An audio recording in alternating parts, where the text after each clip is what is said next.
Yesu asifiwe. Ndugu mtazamaji wangu, naenda kusoma kitabu kile cha Yohana 3 mstari wa 16. Biblia yangu inaniambia kwamba kwa maana jinsi Mungu aliupenda ulimwengu hata akamtoa mwana wa pekee ili kila mtu amwaminie asipotee bali awe na uzima wa milele. Bwana Yesu asifiwe. Ndugu mtazamaji wangu, nimekuletea neno la Mungu linalosema kwa maana jinsi Mungu aliupenda ulimwengu hata akamtoa mwana wa pekee ili kila mtu amwaminie asipotee. Yawezekana ndugu yangu umeteseka sana, lakini jioni ya leo nimeleta habari njema za mwana wa pekee ambaye ni Yesu Kristo, ambaye alikufa kwa ajili yetu ili sisi tuokolewe. Yawezekana ndugu yangu umeteseka na magonjwa, yawezekana ndugu yangu ni dhambi zinakutesa, yawezekana ndugu yangu ni madeni yanakusumbua, yawezekana ndugu yangu ni uchumi unasumbua, lakini yuko Yesu ambaye alitufia msalabani, alikufa kwa ajili yetu ili mizigo yote yeye aitue. Alikuja kutua mizigo yetu, akafa pale msalabani ili sisi tuwe huru. Yawezekana ndugu yangu ni madeni yanakusumbua, yawezekana ndugu yangu ni magonjwa yanakusumbua, lakini yupo Yesu ambaye ni mwana wa pekee. Mungu alimtuma ili aje kutufia msalabani.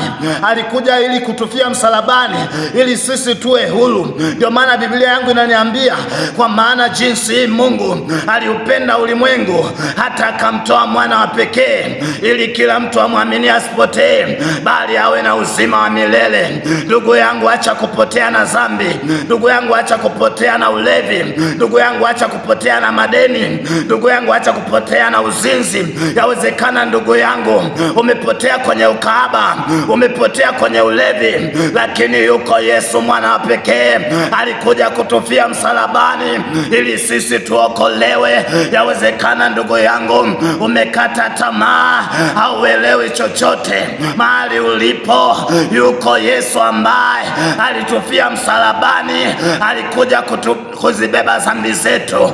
Yuko Yesu ambaye alikuja kuzibeba dhambi zetu, alikufa msalabani ili sisi tuwe huru.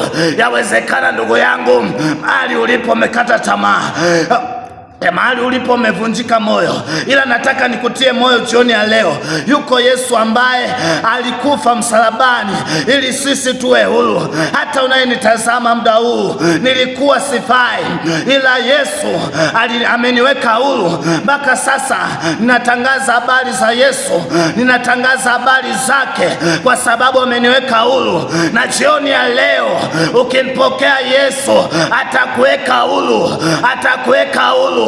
Utakuwa huru kweli kweli. Yawezekana ni ulevi unakusumbua, yuko Yesu ambaye alikufa msalabani. Anasema kwa maana jinsi Mungu aliupenda ulimwengu. Yesu alitupenda akafa msalabani kwa ajili yetu. Alipigwa mijeledi, alichomwa mkuki, alivalishwa taji la miiba ili sisi tukombolewe. Alizalauliwa Yesu ili sisi tuwe huru. Ndugu yangu, kwa nini unamkataa Yesu? Yesu alikufia msalabani. Kwa nini unamkataa Yesu? Kwa nini haumpokei Yesu? Kwa nini unateseka na dhambi? Kwa nini unateseka na ulevi? Akati Yesu alikufa msalabani. Aliteswa Yesu ili wewe uokolewe. Aliteswa Yesu ili wewe uwe huru. Aliteswa Yesu ili wewe utoke kwenye ulevi. Aliteswa Yesu ili wewe ukombolewe kutoka kwenye uzinzi. Ndugu yangu, mpokee Yesu. Yesu aliyekufia msalabani alikufa kwa ajili ya watoto wako, alikufa kwa ajili ya familia yako, alikufa kwa ajili ya wazazi wako, na akafufuka kwa ushindi, na sasa yuko hai. Anakuita jioni ya leo, anasema njoni kwangu nyinyi nyote msumbukao na wenye kulemewa na mizigo, nami nitawapumzisha. Yawezekana ndugu yangu umeteseka sana, yuko Yesu ambaye anakubembeleza jioni ya leo, anakubembeleza jioni ya leo. Ndugu yangu, mpokee Yesu jioni ya leo. Anakubembeleza mama, anakubembeleza kaka, anakubembeleza binti, anakubembeleza baba yangu. Yesu anakuita, anataka uwe huru, anataka uokolewe. Na ukimpokea leo maisha yako yatabadilishwa, na ukimpokea leo uchumi wako utabadilishwa.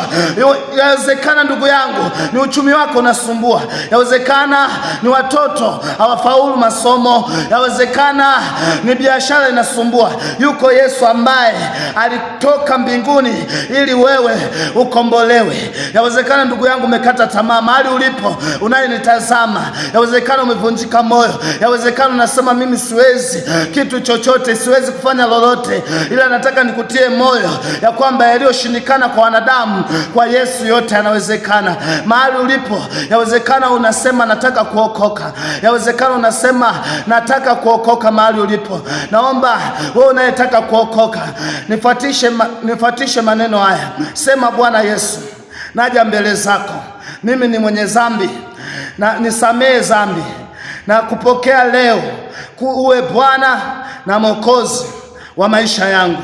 Mahali ulipofumba macho yako, naenda kukuombea kuanzia sasa. Neema ya Mungu itakuwa juu yako. Baba, katika jina la Yesu Kristo wa Nazareti aliye hai, Yesu, tazama mtoto wako amekupokea jioni ya leo, uwe Bwana na Mwokozi wa maisha yake. Yesu, ninaomba mpe neema kuanzia sasa, fanye kiumbe kipya. Yale ya kale ambayo yalikuwa yanamtesa, magonjwa, kila shida yoyote ambayo ilikuwa inamsumbua, Yesu, ninaomba uiondoe kuanzia sasa. Kila laana uziondoe, kila mikosi uiondoe, chochote kinachomsumbua Bwana Yesu, ninaomba kuanzia sasa, Yesu Kristo, ukiondoe. Na kuanzia sasa, kama ulikuwa unaumwa, umepona katika jina la Yesu. Kama ulikuwa ni kiwete, uanze kutembea kuanzia sasa. Kama ulikuwa kiziwi, uanze kusikia kuanzia sasa. Kama ulikuwa kipofu, uanze kuona kuanzia sasa, katika jina la Yesu Kristo wa Nazareti aliye hai. Amini tu, unakwenda kupona kuanzia sasa. Umepona katika jina la Yesu. Amen.